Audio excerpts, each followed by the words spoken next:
વિશે શીખવાના છીએ। પાઠ 8 ની અંદર આપણે છેલ્લે જમીન નિર્માણની પ્રક્રિયા સમજ્યા હતા।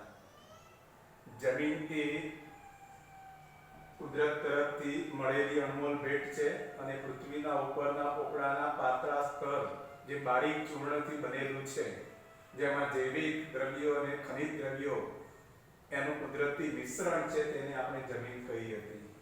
આ જમીન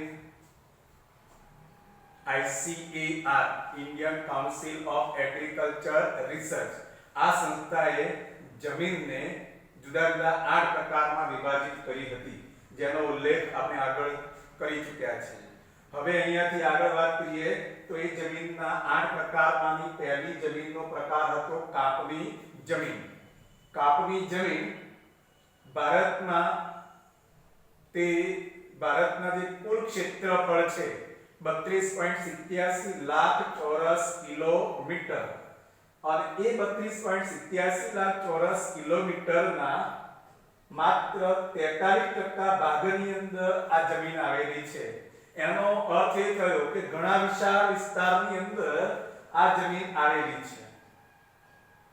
દેશની તમે વિચારો કે 100% માંથી 43% જમીન કાપની જમીન છે, એનો અર્થ એ થયો કે કાપની જમીનનું પ્રમાણ દેશની અંદર સૌથી વધારે છે। આ કાપની જમીન ભારતની અંદર બે ભાગોમાં છે, ઉત્તર ભારતમાં અને દક્ષિણ ભારતમાં। ઉત્તર ભારતની અંદર પૂર્વની અંદર આવેલ બ્રહ્મપુત્ર નદી એના ખીણ વિસ્તારથી શરૂ કરીએ, પશ્ચિમની અંદર આવેલ સતલુજ નદીના ખીણ વિસ્તાર સુધી એ બે નદીઓ વચ્ચેનો જે વિસ્તાર છે ત્યાં આવેલી છે। બ્રહ્મપુત્ર નદી પૂર્વમાં, પશ્ચિમમાં સતલુજ નદી, એ નદીઓના વિસ્તારની અંદર આ જમીન આવેલી છે। બીજું, દક્ષિણ ભારતની અંદર આ જમીન નર્મદા, તાપી, મહા, ગોદાવરી, કૃષ્ણા અને કાવેરી એ નદીઓના ખીણ વિસ્તારમાં છે, અને મહા, ગોદાવરી, કૃષ્ણા અને કાવેરી નદીના મુખ ત્રિકોણ પ્રદેશમાં આ જમીન આવેલી છે। એનો મતલબ એ થયો કે ઉત્તર ભારતના મેદાનો તરીકે ઓળખાય છે, અને દક્ષિણ ભારતની અંદર નદીઓના ખીણ વિસ્તાર અને મુખ ત્રિકોણ પ્રદેશની અંદર આ જમીન આવેલી જોવા મળે છે। આ જમીન જે છે એ કાપ પથરાવાથી બને છે। શું પથરાવાથી બને છે? કાપ પથરાવાથી। જ્યારે પર્વત પરથી એ નદી નીકળે છે, ધારો કે હિમાલય પર્વત છે, તો એ હિમાલય પર્વતમાંથી જે પણ ઝરણા નદીઓ નીકળી છે તે પોતાની સાથે પર્વતના ભાગોને તોડીને કાપ ઢસડી લાવીને એ વિસ્તારની અંદર ઠલવાયેલો છે, પથરાયેલો છે, અને એના કારણે આ પ્રકારની વિશાળ વિસ્તારમાં એ ફેલાયેલી છે। એક સમય હતો કે ખીણ વિસ્તાર હતો, પણ આ હિમાલયમાંથી નીકળતી નદીઓએ ત્યાં કાપ પાથરીને ઉત્તર ભારતના વિશાળ મેદાનો બનાવેલા છે, અને એ મેદાનો કાપની જમીન ધરાવે છે। આ જમીન બે પ્રકારની હોય છે, જે તમે આગળ શીખવાના છો।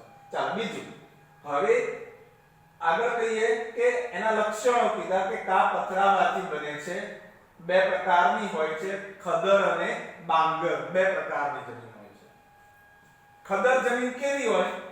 તો ગયા વર્ષે તમે શીખીને આવ્યા હતા 9મા ધોરણમાં કે ખદર જમીન એ નવા કાપની નદીઓના મુખ ત્રિકોણ પ્રદેશની અંદર એ બનતી હોય છે।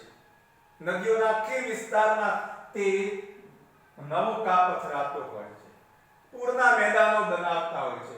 જ્યારે બાંગર જમીન હોય છે તે નદીઓના ઉપરવાસમાં, જ્યાં એનું મૂળ ઉદ્ભવ સ્થાન હોય અને મેદાનમાં આવે એ પહેલાનો વિસ્તાર જે કહેવાય છે ઉપરવાસ, અને એ ઉપરવાસની અંદર આ જમીન જોવા મળે છે। બાંગર જમીન જૂનો કાપ ધરાવે, ખદર જમીન નવો કાપ ધરાવે છે। દર વર્ષે નવો કાપ પથરાતો હોય, જ્યારે અહીંયા નદીનું જ્યારે ઉદ્ગમ કેન્દ્ર અને ઉદ્ભવ ક્ષેત્ર સમય થયો હોય તે સમયથી આ જમીન જોવા મળતી હોય છે। ચાલો, આ જમીનની અંદર પોટાશ, ફોસ્ફરિક એસિડ અને ચૂના આ ત્રણેયનું પ્રમાણ ખૂબ વધારે હોય છે, અને જમીનની અંદર જે આ ત્રણ પ્રમાણનું હોય તો એવી જમીન ખેતી માટે ઉત્તમ ગણવામાં આવે છે। પણ આ જમીનની અંદર નાઇટ્રોજન અને હ્યુમસ એટલે જૈવિક તત્વ, અને એ જૈવિક તત્વનું પ્રમાણ ઘણું કેવું હોય છે, ઓછું હોય છે, કારણ કે એ નદીઓ પર્વતીય વિસ્તારમાંથી ખનિજ દ્રવ્યોને પુષ્કળ ઢસડી લાવેલા હોય છે, એટલે હ્યુમસનું પ્રમાણ કેવું હોય છે, ઓછું હોય છે.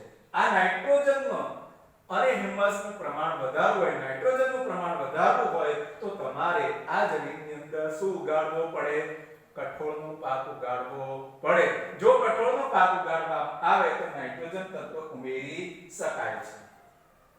ચાલો હવે આવી જમીનમાં કયા કયા પાકો લઈ શકાય છે, તો કે ઘઉં, ડાંગર, શેરડી, સણ, કપાસ, મકાઈ, તેલીબિયાના પાકો, આ બધા પાકો એની અંદર ઉગાડી શકાય છે. ઘઉં, ડાંગર અને મકાઈ એ ધાન્ય પાકો છે. શેરડી, સણ અને કપાસ એ રોકડિયા પાકો છે. જ્યારે તેલીબિયાના પાકોમાં મગફળી આવે, પછી આગળ કહીએ છે તેલીબિયાની અંદર મગફળી છે, સરસવ છે, એરંડા છે, આ બધા પાકો તેલીબિયાના છે. તો ચાલો આપણે પહેલો પ્રકાર શીખ્યા છે કાપણી જમીન. હવે બીજો પ્રકાર શીખવાના છીએ રાતી જમીન. રાતી જમીન અથવા બીજા શબ્દોમાં એને લાલ જમીન કહેવામાં આવે છે. આ લાલ જમીન ભારતના કુલ ક્ષેત્રફળના લગભગ 19% ભાગની અંદર આ જમીન આવેલી છે. કુલ કેટલા ટકા ભાગમાં છે?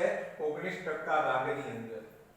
આ જમીન છેક દક્ષિણે દ્વીપકલ્પીય જે ઉચ્ચ પ્રદેશ કહેવાય છે, એ દ્વીપકલ્પીય પ્રદેશોના દક્ષિણમાં તમિલનાડુથી શરૂ કરીને ઉત્તરે રાજમહેલની ટેકરીઓ આવેલી છે. બુંદેલખંડ ઉત્તરે બુંદેલખંડ સુધી અને પૂર્વમાં રાજમહેલની ટેકરીઓથી પશ્ચિમે કચ્છ સુધી આ જમીન ફેલાયેલી છે. એનો અર્થ એ થયો કે રાતી જમીન જે છે એનો વિસ્તાર છૂટો છવાયો છે, પણ ઘણા મોટા વિસ્તારમાં છે. તમિલનાડુથી બુંદેલખંડ અને રાજમહેલની ટેકરીઓથી ક્યાં સુધી? પશ્ચિમ સુધી આ જમીન ફેલાયેલી છે. એ સિવાય આ જમીન રાજસ્થાનના 5 જિલ્લાઓમાં છે. નકશાની અંદર જોશો તમને આવું નહીં જોવા મળે, પણ બહુ ઓછા વિસ્તારમાં એટલે એ નહીં જોવા મળે. બાકી છે રાજસ્થાનના કેટલા જિલ્લાઓ છે? 5. ઉદયપુર, ચિત્તોડગઢ, ડુંગરપુર, બાંસવાડા અને ભીલવાડા, આ 5 જિલ્લાઓની અંદર આ પ્રકારની જમીન આવેલી છે. ચાલો આવી જમીન કયા કયા લક્ષણો ધરાવે છે, તો કે આ જમીન ઘણા બધા સારા લક્ષણો ધરાવે છે. એક તો આનો રંગ કેમ રાતો બન્યો? અહીંયા કાપની જમીન છે, કઈ જગ્યાએ કાળો બને છે, રાતો બને છે. તો આ રાતી જમીન કેમ બની છે? તો કે એમાં ફેરિક ઓક્સાઇડ છે, લોહ તત્વ. અને એ ferric oxide, nitrogen oxide, ferric oxide, આ બધા ઓક્સાઇડના પ્રકારો છે. તો એ ફેરિક ઓક્સાઇડનું પ્રમાણ અહીંયા વધારે છે અને એટલા માટે તે જમીન રાતી કે લાલ રંગની જોવા મળે છે. હજી એના તળિયે નીચે જઈએ તો એ જમીન કેવા રંગની જોવા મળે છે? પીળા રંગની જોવા મળે છે. એટલે ઉપર સપાટી ઉપર રાતો રંગ અને નીચે તરફ જોઈએ તો એ કેવા રંગની હોય છે? પીળા રંગની હોય છે. આ જમીનની અંદર ચૂનો, કાંકરા અને કાર્બોનેટ ત્રણનું પ્રમાણ નથી, બહુ ઓછું અથવા નહિવત પ્રમાણમાં છે. જ્યારે કોનું પ્રમાણ વધારે છે? મેગ્નેશિયમ, ફોસ્ફેટ, નાઇટ્રોજન અને પોટાશ. આ ચારનું જે પ્રમાણ છે એ પ્રમાણ આનો હોતા જ નથી, અને આનું પ્રમાણ છે ઉણપ, એટલે ઓછા વધતા પ્રમાણમાં છે. કયા ચાર? મેગ્નેશિયમ, ફોસ્ફેટ, નાઇટ્રોજન અને પોટાશનું અહીંયા શું ધરાવે છે? ઉણપ ધરાવે છે. આ જમીનની અંદર પણ ખૂબ સારા પાકો લઈ શકાય છે, કારણ કે આ પણ ફળદ્રુપ જમીન છે. જેવી આ જમીન ફળદ્રુપ છે એવી આ જમીન ફળદ્રુપ છે. અને એ જમીન કયા કયા પાક માટે? તો કે ઘઉં, કપાસ, બાજરી, જુવાર, અળસી, મગફળી, બટેકા, આ બધા જ પ્રકારના પાકો આવી જમીનની અંદર લઈ શકાય છે. તો કઈ જમીનની વાત કરી? રાતી જમીન. 19% ક્ષેત્રફળમાં. એનો વિસ્તાર ક્યાં આવેલો? તો કે દક્ષિણે તમિલનાડુથી શરૂ કરી બુંદેલખંડ, પૂર્વમાં રાજમહેલની ટેકરીઓથી છેક પશ્ચિમે ક્યાં સુધી? કચ્છ સુધી. એ સિવાય રાજસ્થાનના કેટલાક 5 જિલ્લાઓ. કયા કયા? તો ફેરિક ઓક્સાઇડ થી આ જમીન રાતા રંગની હોય, સપાટી ઉપર રાતો રંગ દેખાય, નીચે જાય એટલે કેવા રંગનો? પીળા રંગ. ચૂનો, કાંકરા અને કાર્બોનેટ નથી. મેગ્નેશિયમ, ફોસ્ફેટ, નાઇટ્રોજન અને પોટાશની ઉણપ છે. ઘઉં, કપાસ, બાજરી, જુવાર, અળસી, મગફળી જેવા પાકો આમાં લઈ શકાય છે. ચાલો તો આ બે પ્રકારોની આપણે માહિતી જોઈ. હવે આગળના પ્રકારોની અંદર કાળી જમીન અને અન્ય પ્રકારોની માહિતી મેળવીશું. ત્યાં સુધી બધાને હરિઓમ.